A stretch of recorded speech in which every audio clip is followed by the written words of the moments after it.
Welcome back. We are covering 25 perks to consider when joining a new company. Don't twerk for your perk. Don't ever twerk for your perk, unless that's just something you happen to have as a side hobby and you want to share with folks at work, which I don't think would be very good for your career. Anyway, number 2 is transparent salary bands. And before we get started, if you would do me the huge favor of clicking the positive feedback mechanism on whatever platform you happen to be watching this on, I greatly appreciate it. If you're new to the channel, would love a subscribe. It makes it easier for you to find the channel, and you get notified if when new content comes out.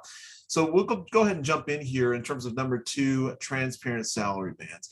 I think as you're looking to transition and find a new work environment or new job, knowing what the salary bands are up front, you should ask about that, because a lot of companies do not share salary bands. And so you might have a title in one company that is different in title than another company, and there may be salary band differences from one title to the other from various companies. Some companies are a lot more flat, and so there's a greater salary band, and some companies don't share it at all. So you have no idea where you sit in the salary band, what the next levels up are, what that means for your title also. A director at one company may be something completely different in terms of perks, salary bands at another company.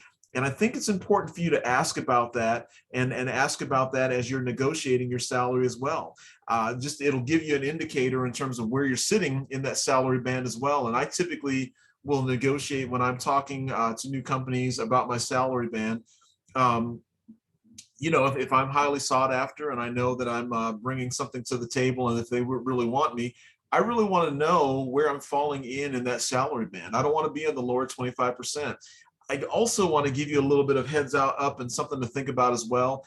Don't know that you necessarily want to be at the top of the salary band either, because again, it doesn't give you any room really for negotiation. I think that if you looked at being in the top 25% of that salary band, it still gives you the opportunity to get some bumps here as well. And it also helps you with the, moving up to the next level, right? So you don't want to pigeonhole yourself in too low, because then they'll just say, well, just keep working towards bumping up your salary band there, but keeping you at a lower position, because a lot of times there's different perks that come with that as well. But maybe it's not important to you, but I think it really is. And companies that don't share salary band, I just always am a little bit suspicious about, how they're interacting. So that's just me personally and what I do.